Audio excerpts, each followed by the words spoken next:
ព្រះគម្ពីរម៉ាថាយចំពុក25បងប្អូនបើកព្រះគម្ពីរជួយខ្ញុំព្រះគម្ពីរម៉ាថាយចំពុក25ខ1ដល់13 You have Bible turn with me Matthew 25 1 to 13ម៉ាថាយ25គ្រានោះនគរស្ថានសួគ៌បានដូចជាស្ត្រីព្រហ្មចារី10នាក់ដែលយកចង្កៀងរៀងខ្លួនចេញទៅទទួលប្តីថ្មងថ្មីក្នុងពួកអ្នកទាំងនោះមាន5នាក់មានគំនិតហើយ5នាក់ទៀតល្ងងខ3នាងល្ងងទាំងនោះគេយកតែចង្កៀងទៅតែមិនបានយកប្រេងនៅជាប់នឹងខ្លួនទេឯពួកនាងមានគំនិតវិញគេបានយកចង្កៀងហើយនឹងប្រេងដាក់នៅក្នុងដបទៅជាមួយផងតែដោយព្រោះប្តីក្រមកពេកបានជានាងទាំងនោះងងុយហើយដេកលក់ទៅលុះដល់កណ្ដាលអាត្រៀតស្រាប់តែឮសូរសម្រែកថាប្តីមកហើយចូលចេញទៅទទួលចុះខ7ស្ត្រីព្រហ្មចារីទាំងឡាយក៏ភ្ញាក់ឡើងរៀបចំខ្លួនរៀបចំចង្កៀងរៀងខ្លួនឯពួកនាងដែលល្ងងគេនិយាយទៅពួកមានកំណត់ថាសូមចែកប្រេងមកយើងមកឲ្យយើងផងព្រោះចង្កៀងយើងចង់រលត់ហើយខ9តែពួកនាងមានកំណត់ឆ្លើយឡើងថាក្រែងគ្មានលមមដល់យើងហើយនឹងនាងរាល់គ្នាផងស៊ូទៅឯផ្ទះលក់ប្រេងទិញសម្រាប់ខ្លួនវិញទៅតែកំពុងតែនាងទាំងនោះទៅទិញប្តីក៏មកដល់ហើយពួកនាងដែលបានបំរុងជាស្រេចក៏ចូលទៅក្នុងរោងការជាមួយគ្នារួចគេបិទទ្វារ11ឯនាងព្រហ្មចារីទៀតក៏សូមអង្វរលោកម្ចាស់អើយសូមបើកឲ្យយើងខ្ញុំផងតែគាត់ឆ្លើយថាខ្ញុំប្រាប់នាងរាល់គ្នាថាខ្ញុំមិនស្គាល់នាងទេខ13ដូច្នេះចូលចាំយាមបិទអ្នករាល់គ្នាមិនដឹងថាថ្ងៃណាឬពេលណាដែលកូនមនុស្សត្រូវមកនោះទេនេះជាព្រះបន្ទូលព្រះអង្គសម្រាប់បងប្អូននៅខ្ញុំនៅព្រឹកនេះសូមអធិដ្ឋានព្រះបិតាយើងខ្ញុំសូមអរព្រគុណព្រះអង្គសម្រាប់ពេលវេលាដ៏ល្អនេះដែលទូព្រះបង្គំម្នាក់យើងខ្ញុំជាកូនជាបុត្រាបុត្រីព្រះអង្គយើងខ្ញុំមានឱកាសឮព្រះបន្ទូលព្រះអង្គនៅព្រឹកនេះរំលឹកយើងខ្ញុំថ្ងៃមួយនៅខាងមុខនេះព្រះចောင်းម្ចាស់ទ្រង់នឹងយាងមកម្ដងទៀតជាលើកទី2ដើម្បីទទួលយើងខ្ញុំជាកូនក្រមុំរបស់ព្រះអង្គទៅកន្លែងមួយដ៏អស្ចារ្យជានិច្ចនេះជំនឿនេះគឺជាជំនឿដែលគ្រឹះបរិស័ទនៅលើពិភពលោកជឿថាព្រះអង្គនឹងយាងមកដើម្បីទទួលយើងខ្ញុំទៅកន្លែងមួយដ៏អស្ចារ្យកន្លែងមួយដែលគ្មានទឹកភ្នែកកន្លែងមួយដែលគ្មានការកេងប្រវ័ញ្ចសម្លាប់ទៀតទេគឺជានគរស្ថានសួគ៌ដែលព្រះរៀបចំសម្រាប់អ្នកជឿព្រះអង្គទាំងអស់កូនព្រះអង្គទាំងអស់ដែលបានប្រែចិត្តទទួលព្រះអង្គធ្វើជាព្រះសង្គ្រោះគុណសូមព្រះអង្គមានបន្ទូលមកក្នុងជីវិតយើងខ្ញុំម្នាក់ជួយឲ្យទុំបង្គំបានចាក់គ្រឹះយ៉ាងមាំស៊ីជម្រៅរំលឹកយើងខ្ញុំអំពីថ្ងៃដែលព្រះទ្រង់បានយាងត្រឡប់មកលើផែនដីនេះយើងខ្ញុំសូមអរព្រគុណទ្រង់ដែលទ្រង់មានបន្ទូលមកកាន់យើងខ្ញុំនៅក្នុងព្រះនាមព្រះយេស៊ូវគ្រីស្ទអាមែននេះគឺជាព្រះបន្ទូលព្រះអង្គសម្រាប់បងប្អូនទាំងអស់គ្នាខ្ញុំបានដាក់ចំណងជើងថាក្រមុំព្រហ្មចារី10នាក់កំពុងរងចាំទទួលប្តីថ្មងថ្មីតើនាងទាំង10នាក់នេះជាមនុស្សប្រភេទណាតើអត្ថបទព្រះគម្ពីរនេះចង់មានបន្ទូលអ្វីខ្លះមកក្នុងជីវិតបងប្អូនទាំងអស់គ្នារំលឹកបងប្អូនទាំងគ្នាជួយឲ្យបងប្អូនគិតអំពីពិចារណាអំពីជំនឿដ៏អត់កំបាំងមួយនេះដែលបងប្អូនធ្វើដើរដំណើរតាមព្រះអង្គពិតប្រាកដបងប្អូននៅខ្ញុំពេលខ្លះយើងមានសម្ពាធធ្ងន់ពេកយើងស្ទើរតែផ្លេចថាព្រះអង្គយាងមកពេលណាពេលព្រោះបញ្ហាជីវភាពជំងឺដុកដាមនៅក្នុងជីវិតក្រុមគ្រួសារមានបញ្ហាកូនអត់ស្ដាប់បង្គាប់ business go down business go up ផ្លេចទាំងអស់នេះហើយដែលធ្វើយើងផ្លេចថាព្រះពិតជាយាងមកវិញជំនឿលើព្រះយេស៊ូវគ្រីស្ទមិនបានប្រកាសច្បាស់ថាឲ្យបងប្អូនស្រួលបួលនៅលើផែនដីទេក៏មិនប្រកាសថាបងប្អូនត្រូវតែដាច់ខាតវេទនានោះដែរព្រះបន្ទូលព្រះអង្គនៅព្រឹកនេះនឹងរំលឹកបងប្អូនឲ្យយើងដើរគ្រប់ជ្រុងជ្រោយក្នុងនាមជាគ្រឹះបរិស័ទបើមិនអញ្ចឹងទេបងប្អូនងាយនឹងវង្វេងងាយនឹងឆ្លក់នៅអ្វីៗទាំងអស់ដែលបងប្អូនមាននៅលើផែនដីនេះបងប្អូនឆ្លក់នឹងអ្វីៗទាំងអស់ដែលបងប្អូនមានអាចដីច្រើនកន្លែង villa whatever ទាំងអស់ប៉ុន្តែថ្ងៃមួយព្រះនឹងយាងមកវិញនៅលើផែនដីនេះខ្ញុំមិនហ៊ាននឹងនិយាយដូចបុរាណលោកពោលថាថ្ងៃណាមួយភ្លើងឆេះកាត់ខ្ញុំមិននឹងនិយាយកន្លែងនោះទេបើខ្ញុំនិយាយថាព្រះនឹងយាងត្រឡប់មកវិញនេះបានជារំលឹកបងប្អូនទៅបងប្អូនក្មេងក៏ដោយចាស់ក៏ដោយនេះគឺជាព្រះបន្ទូលសម្រាប់បងប្អូនទាំងអស់គ្នាពិតប្រាកដការរងចាំអ្វីមួយវាអត់ស្រួលសោះអន្ទះអន្ទែងជាពិសេសរបស់ដែលយើងស្រឡាញ់គឺយើងរងចាំដោយអន្ទះអន្ទែងឬក៏ចង់បានលទ្ធផលអ្វីមួយយើង check up សុខភាពរបស់យើងរងចាំទាំងអន្ទះអន្ទែងទៅសុខភាពខ្ញុំទៅយ៉ាងណាមានបញ្ហាអីយើង យើងរងចាំដោយពិបាកនឹងទ្រាំបើថ្ងៃនេះព្រះរំលឹកយើងទាំងអស់គ្នានៅក្នុងចំណោមព្រះគម្ពីរនេះបានរំលឹកយើងអំពីស្ត្រីព្រហ្មចារី10នាក់តើនាងជាមនុស្សប្រភេទណាព្រះអង្គយករឿងនេះប្រៀបធៀបដើម្បីនឹងដាស់តឿនបងប្អូនហើយនឹងខ្ញុំដើម្បីយើងត្រឡប់មកបងវិញពិតប្រាកដទ្រព្យសម្បត្តិនៅលើផែនដីបងប្អូនចិត្តត្រូវពិតជាត្រូវការប៉ុន្តែសូមឲ្យយើងដើរតាមព្រះមីគាមួយនេះដែលព្រះអង្គដាក់សម្រាប់យើងការរងចាំអ្វីមួយអត់ស្រួលទៅសោះហើយខ្ញុំជឿថាបងប្អូននិងខ្ញុំគឺជាមនុស្សប្រភេទហ្នឹងចំណុចទី1ដែលខ្ញុំចង់បបួលបងប្អូនធ្វើដំណើរជាមួយនឹងខ្ញុំនៅក្នុងចំណុចទី1នេះគឺជាក្រុមមនុស្សទី1ដែលព្រះគម្ពីរបានប្រាប់ថាគឺជាមនុស្សអីគេស្ត្រីព្រហ្មចារីល្ងងខ្លៅហើយដល់ជាព្រះគម្ពីរហាក់បីដូចជាបញ្ជាយើងនៅកន្លែងនេះប្រាប់យើងស្ត្រីពីរប្រភេទនៅកន្លែងនេះបងប្អូនមើលខសាច់រឿងនេះបងប្អូនឃើញតាំងពីខ3ទៅខ3បានប្រាប់យ៉ាងម៉េចឯនាងទាំងនោះឯនាងល្ងងទាំងនោះគេយកតែចង្គៀងទៅតែមិនយកប្រេងនៅជាប់នឹងខ្លួនទេយកតែចង្គៀងទៅបងប្អូននៅក្នុងសម័យកាលនេះបងប្អូនអត់យល់ទេសួរចាស់សម័យកាលខ្ញុំប្រេងសំខាន់ណាស់ចង្គៀងសំខាន់ណាស់នៅពេលល្ងិតនៅសុកស្រែគឺល្ងិតហើយសប្តាហ៍ថ្ងៃខ្ញុំជឿថាយើងអរគុណព្រះអង្គដែលប្រមុខរដ្ឋាភិបាលលោកមានប្រាជ្ញាគ្រប់គ្រាន់ដើម្បីគប់បណ្ដប់ទូទាំងប្រទេសភ្លើងទៅដល់កន្លែងមួយចំនួនធំទឹកទៅដល់ទៀតនៅពេលយប់គឺជាពេលវេលាដែលលំបាកបំផុតអញ្ចឹងមនុស្សនៅក្នុងភូមិមួយត្រូវតែត្រៀមប្រេងជាស្រេចបើកន្លែងនេះអ្វីដែលព្រះអង្គចង់មានបន្ទូលមកក្នុងយើងអ្នកជឿព្រះអង្គទាំងអស់កុំឲ្យដូចមនុស្សប្រភេទទី1នេះគឺជាមនុស្សល្ងងព្រះគម្ពីរប្រាប់ថាល្ងងអត់បានត្រៀមជាស្រេចហើយខ្ញុំជឿថាព្រះបន្ទូលព្រះអង្គនៅកន្លែងមិនមែនគ្រាន់តែនិយាយការរងចាំស្ត្រីរងចាំប្តីថ្មថ្មីនោះទេបើបញ្ជាយើងសម្រាប់អស់អ្នកដែលរស់ស៊ីដែរបងប្អូនមិនអាចសុកបងប្អូនគេថាគេស្អីទាំងអស់ធ្លាក់ទៅលើមេឃមកទេអត់ទេបងប្អូនត្រូវតែត្រៀមជាស្រេចជំនឿលើព្រះយេស៊ូវគ្រីស្ទបងប្អូននិងខ្ញុំមិនមែនដូចជនជាតិអ៊ីស្រាអែលនៅទីរហោឋាន40ឆ្នាំទេ40ឆ្នាំអ្វីដែលជនជាតិអ៊ីស្រាអែលត្រូវការព្រះទម្លាក់ទៅលើមេឃនំម៉ាណាអ្វីទាំងអស់សត្វគ្រួចទឹកក៏អគុតគង់គ្រប់បែបយ៉ាងទាំងអស់ប៉ុន្តែមកដល់សម័យកាលមួយដែលជនជាតិចូលទឹកដីកាណានទឹកដីសន្យាពួកគេទៅតែប្រឹងហើយមកដល់សម័យកាលនេះពួកគេទៅតែប្រឹងរូបកាយមួយនេះព្រះបានបង្កើតមកឲ្យបងប្អូនបែកញើសបើបងប្អូនអត់បែកញើសទេបងប្អូននឹងឈឺប៉ុន្តែព្រឹកនេះបងប្អូនជាទីស្រឡាញ់តើបងប្អូនជាគ្រីស្ទបរិស័ទដែលមានតែចង្គៀងទេបងប្អូនជាគ្រីស្ទបរិស័ទមានតែព្រះបន្ទូលទេព្រះគម្ពីរទ្រង់ការ119ខ105បញ្ជាក់ថាព្រះបន្ទូលនៃទ្រង់ជាចង្គៀងដែលបំភ្លឺផ្លូវទូបង្គំគ្រីស្ទបរិស័ទមួយចំនួនមានតែព្រះបន្ទូលអត់មានសកម្មភាពព្រះបន្ទូលហូរតាមពីក្បាលរហូតដល់ចុងជើងប៉ុន្តែអត់ដែលធ្វើអីសោះហើយបើសួរអីក៏ចេះដែរអាចដោយគង់វិលដែរមិនស្រួល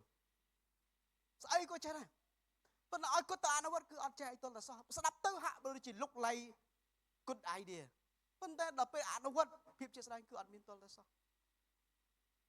បងប្អូនជាទីស្រឡាញ់តើបងប្អូនគឺជាស្ត្រីដែលល្ងងនឹងដែរឬទេមនុស្សដែលល្ងងងាយនឹងចាញ់បោកគេព្រោះពួកអត់មានព័ត៌មានគ្រប់ជ្រុងជ្រោយគេនិយាយត្រូវមែនគេនិយាយទៅក្រុមហ៊ុននេះល្អមែនក្នុងចំណោមល្អដាក់លុយបានលុយអញ្ចឹងធនាគារគេបិទអស់លីងហើយចុះដាក់លុយឲ្យបានការច្រើនជាងធនាគារទៀតហើយក្នុងចំណោមនោះមិនស្រួលបងប្អូននិងខ្ញុំអាចចាញ់បោកគេដែរប្រហែលដងហើយបើដាក់លុយបានលុយច្រើនជាងធនាគារ every bank ទាំងអស់បិទអស់ហើយពោះជួលអាគារក៏ថ្លៃបុគ្គលិកក៏ថ្លៃចឹងដាក់តែលុយបានលុយទៅបងប្អូនជាទីស្រឡាញ់តើស្ត្រីមកក្រុម5នាក់នេះគាត់ចង់រងចាំព្រះអង្គឯងគាត់រងចាំគាត់ចង់ចាំទទួលប្តីថ្មងថ្មីគាត់ចង់បានប្តីគាត់ចង់បានណាប៉ុន្តែ ability សមត្ថភាពអីទាំងអស់នេះគាត់គឺគាត់គ្មានលទ្ធភាពដើម្បីនឹងគ្រប់ជ្រុងជ្រោយនៅក្នុងជីវិត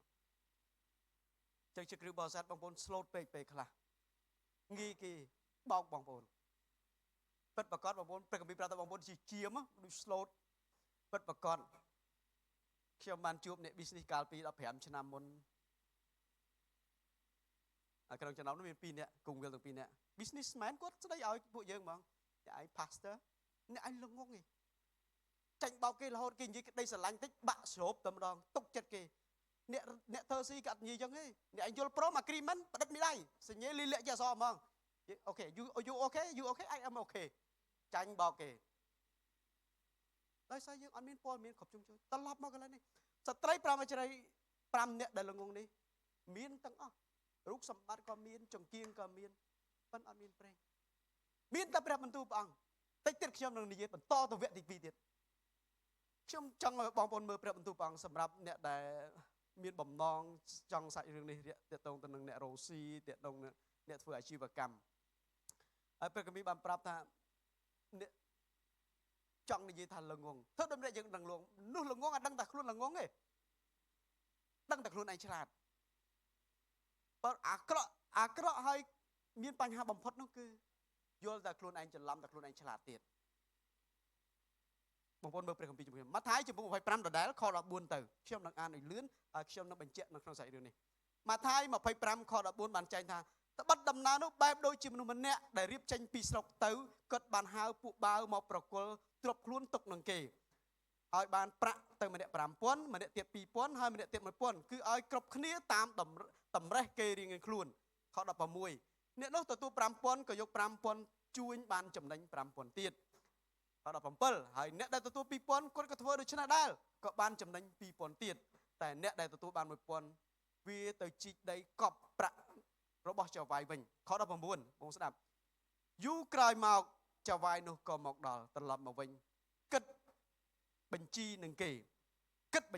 ខ20ចំណែកអ្នកដែលទទួលបាន5000គាត់យក5000ទៀតមកជម្រាបចៅវាយថាលោកចៅវាយលោកបានប្រគល់ប្រាក់5000មកខ្ញុំមើលខ្ញុំបានចំណេញ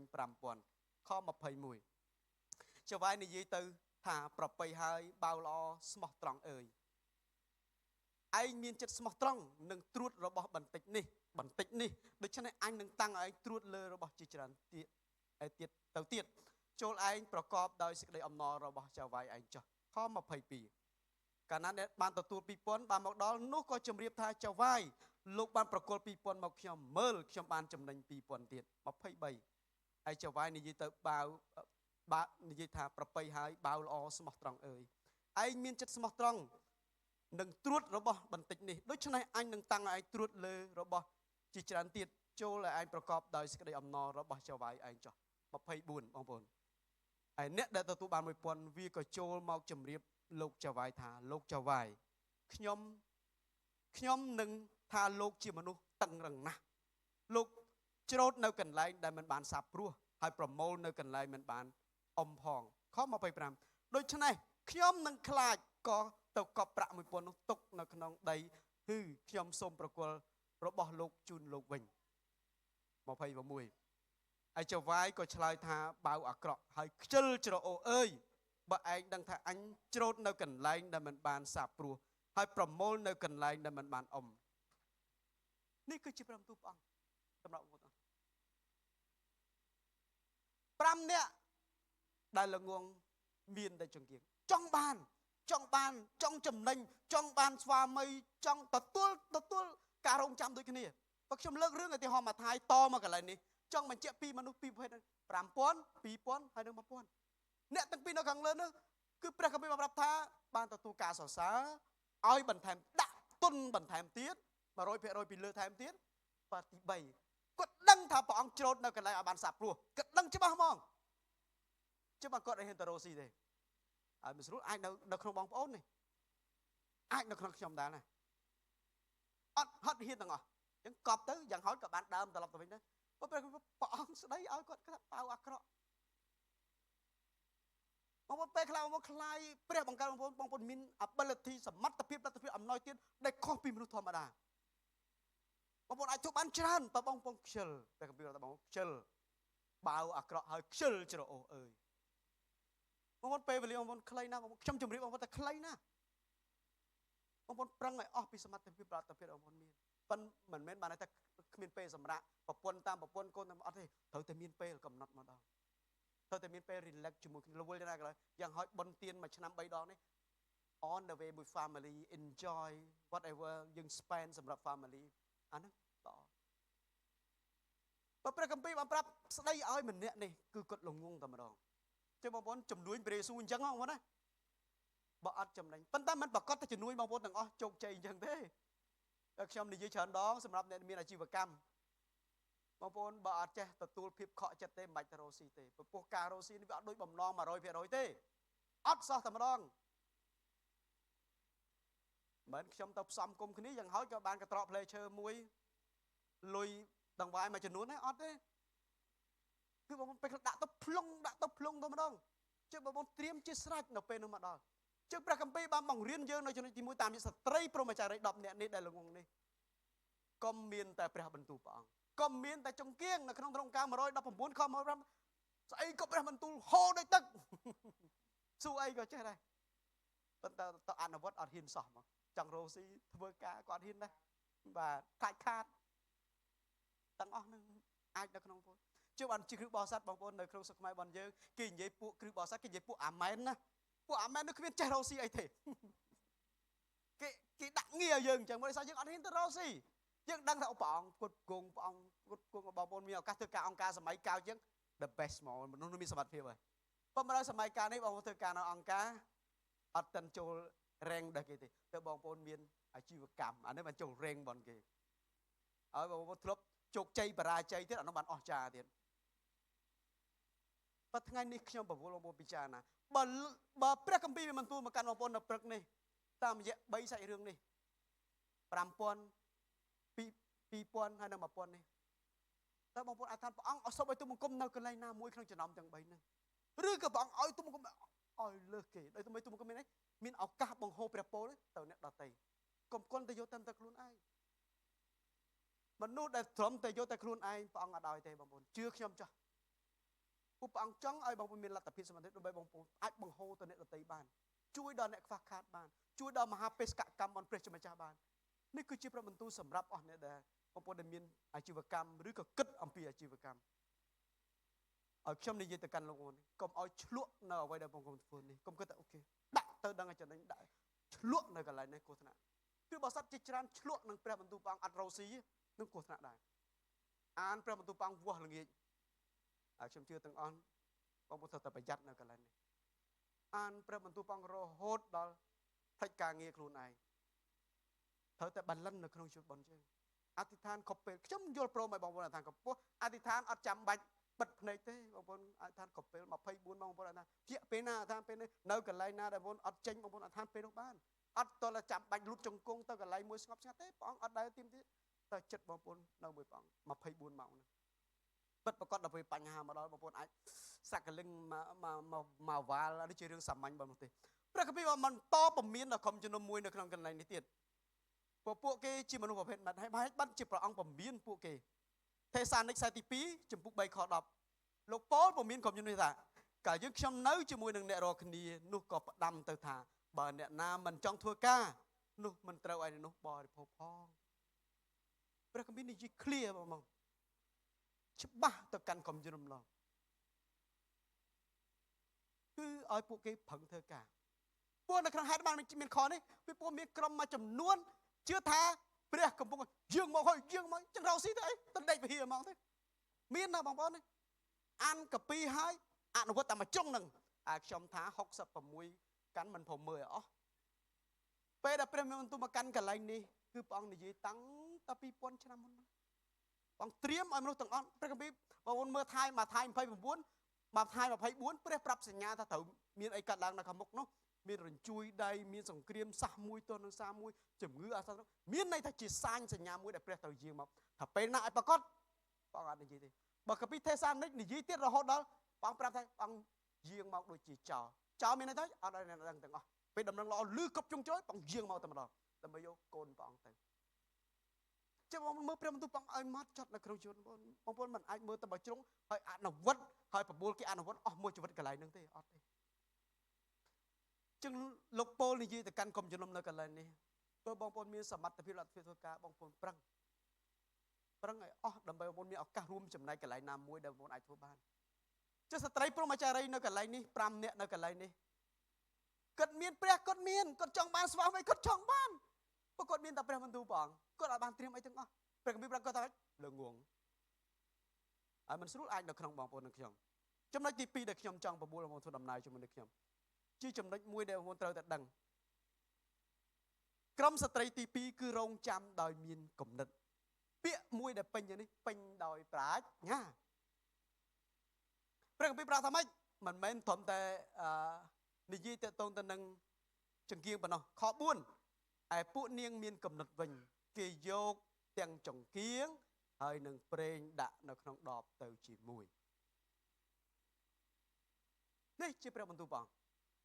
អង្គមិនមែនគ្រាន់ឲ្យតែព្រះបន្ទូលព្រះអង្គទេព្រះអង្គឲ្យព្រះវិញ្ញាណបរិសុទ្ធគង់ជាមួយបងប្អូនដឹកនាំបងប្អូនឆ្ងល់នៅកន្លែងណាបងប្អូនលំបាកកន្លែងណាបងប្អូនយំជាមួយព្រះអង្គបានព្រះអង្គឲ្យព្រះវិញ្ញាណបរិសុទ្ធនឹងនៅជាមួយបងប្អូនរំលឹកបងប្អូនបដៅបងប្អូននៅពេលបងប្អូនប្រព្រឹត្តអំពើបាបនៅពេលដែលបងប្អូនចង់ធ្វើអ្វីមួយដែលបងសមទេព្រះវិញ្ញាណបរិសុទ្ធនេះបន្ទូលមកក្នុងចិត្តយើងឲ្យកុនវិនចិត្តយើងឲ្យស្រទន់ដើរជាមួយនឹងព្រះអង្គជាគ្រឹះបរិស័ទមិនមែនគ្រាន់តែមានព្រះបន្ទូលប៉ុណ្ណោះបើគ្រឹះបរិស័ទមានព្រះវិញ្ញាណបរិសុទ្ធនៅជាមួយ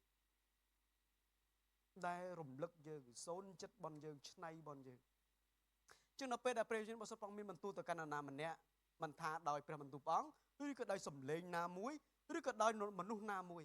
ព្រះអង្គក៏មានបន្ទូលទៅកាន់អ្នកផ្សេងនឹងដែរដើម្បីឲ្យត្រូវគ្នានៅកន្លែងនោះព្រះអង្គមិនអាចប្រាប់អញ្ចេះអ្នកនោះអត់ដឹងអីទេអត់ទេបងប្អូនចំណាំមើលនៅកន្លែងនោះបងប្អូនចាំលោកអាប់រ៉ាហាំទេពេលដែលព្រះមានបន្ទូលកាន់អាប់រ៉ាហាំឲ្យយកកូនទៅថ្វាយយ៉ាងបូជាឯងតែទៅប៉ុណ្ណឹងហើយព្រះមានបន្ទូលឲ្យព្រះរៀបជាស្រេចគ្រាន់តែអាប់រ៉ាហាំលើកដៃចង់សម្លាប់អេសាព្រះបន្ទូលខត់ភ្លាមតែម្ដងហើយងាកទៅឃើញសត្វមួយជាប់ស្នៃនៅកន្លែងហ្នឹងតែម្ដងព្រះរៀបជាស្រេចសំណួរតើបងប្អូនយល់ព្រមស្ដាប់ព្រះវិញ្ញាណបរិសុទ្ធឬក៏អត់បងប្អូននៅកន្លែងនេះកុំឲ្យខ្ញុំបងប្អូនមានការយល់ច្រឡំពេលខ្លះមនុស្សអារម្មណ៍ខ្លួនឯងសុទ្ធឲ្យប្រាប់គេដល់រឿងនោះអត់កើតឡើងខូចទេណាគេខូចពនាមព្រះអង្គអូមានគ្រឹះបរិសុទ្ធច្រើនខ្ញុំជួបអញ្ចឹងហើយមានអ្នកខ្លះមកប្រាប់ខ្ញុំទៀតខ្ញុំថាខ្ញុំយកព្រះបន្ទូលព្រះអង្គមកមើលជា guideline បើព្រះអង្គមានបន្ទូលព្រះអង្គប៉ះចិត្តអ្នកផ្សេងដើម្បីនឹងអមដំណើរនៅកន្លែងនេះព្រះបន្ទូលនេះខ្ញុំបានរៀបតាំងពីដើមសប្តាហ៍ដើម្បីសុំបញ្ញាព្រះអង្គថាធ្វើម៉េចខ្ញុំមានឱកាសជួយខ្លួនឯងហើយជួយកុំជំនុំឲ្យរឹងមាំនៅកន្លែងនេះរងចាំព្រះជាម្ចាស់ដោយពេញដោយប្រាជ្ញាពេញដោយគំនិតជើងបានជាខ4បញ្ជាក់ម្ដងហើយម្ដងទៀតថាមិនមែនត្រឹមតែចង្គៀងប៉ុណ្ណោះប៉ុនប្រេងទៅជាមួយហើយព្រះគម្ពីរបានបន្តទៀតថាយប់ជ្រៅពេកចឹងអ្នកទាំងអស់គ្នាគេងលងលក់ទៅហើយឮសំឡេងតែប្តីមកហើយនាងដែលអត់ចង្គៀងអ្នកដែលល្ងងក៏ទៅសុំប៉ុន្តែគេអត់ឲ្យទេហួសពេល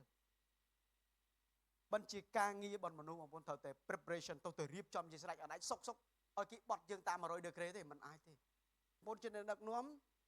បងប្អូនទៅរៀប plan ahead មួយឆ្នាំហ្នឹងបងប្អូនអាចបត់តិចតួចបានប៉ុន្តែពេលបងប្អូនបញ្ញាប់បត់បងប្អូនត្រូវបញ្យល់គាត់សិន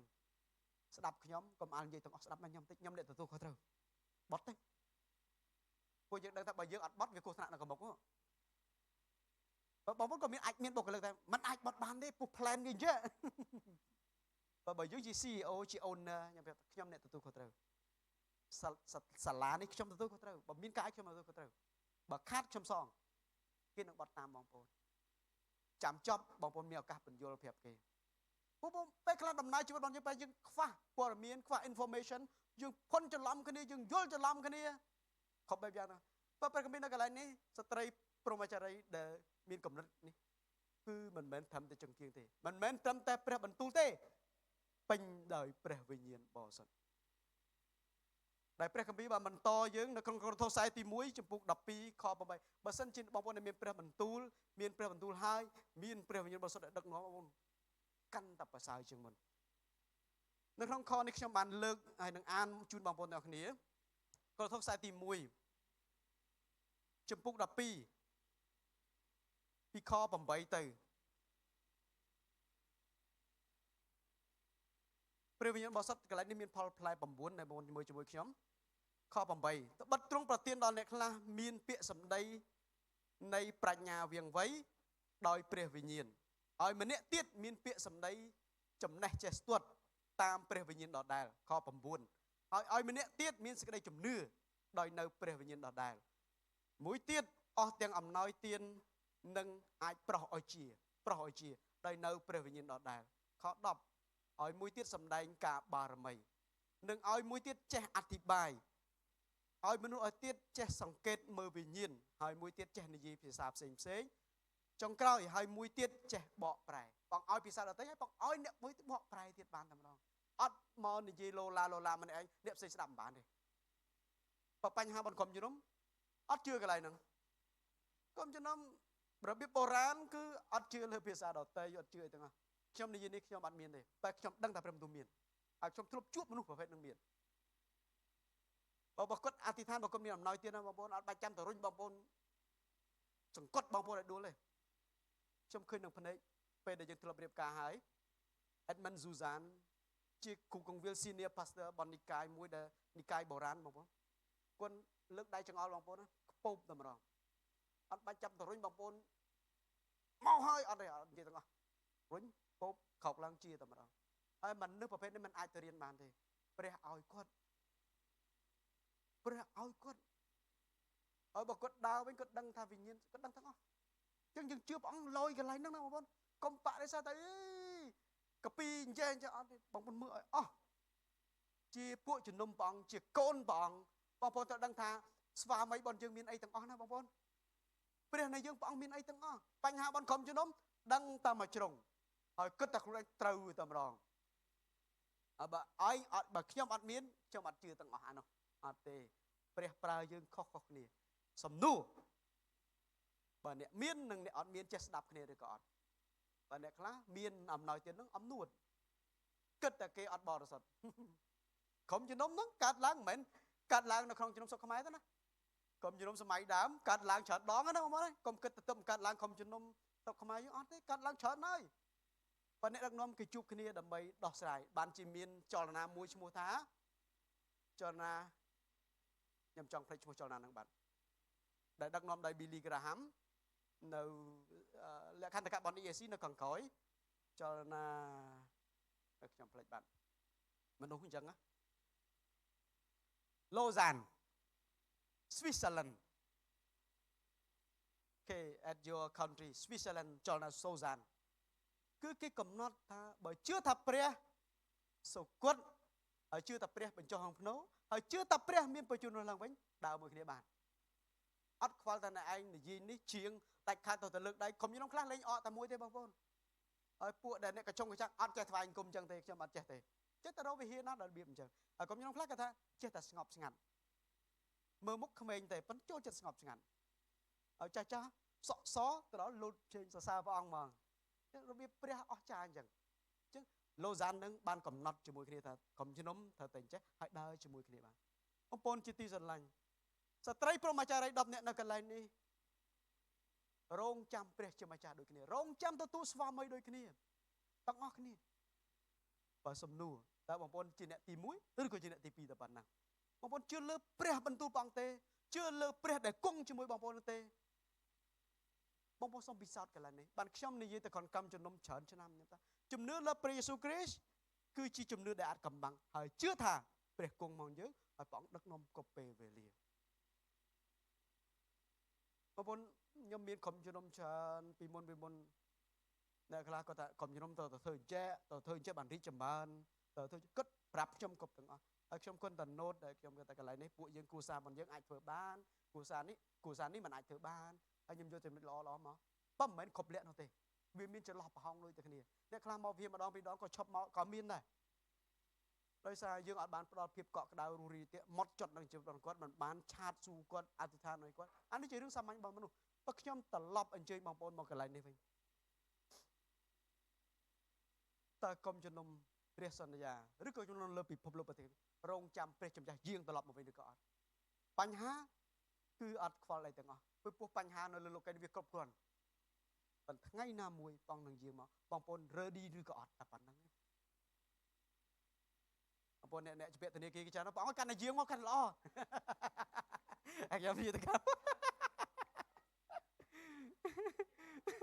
អូតែខ្ញុំឈឺធ្ងន់ណាបងយាងមកត្រូវហ្មងបើអ្នកមានលុយច្រើនទៅឲ្យកុំអាល់មក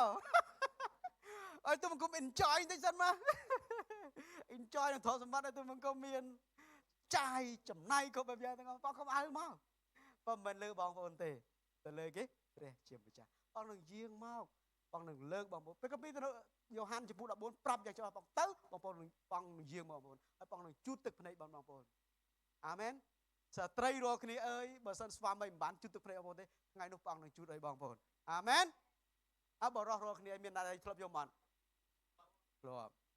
បើគេធ្វើបាបយើងពេញផងថ្ងៃនោះព្រះអង្គនឹងជួយទឹកភ្នែកឲ្យបងប្អូនហើយអាមែនខ្ញុំអធិដ្ឋានឲ្យបងប្អូនរងចាំព្រះអង្គរាល់តែថ្ងៃដោយម៉ត់ចត់នឹងព្រះបន្ទូលពេញដោយព្រះបន្ទូលពេញដោយព្រះវិញ្ញាណបរិសុទ្ធអាមែន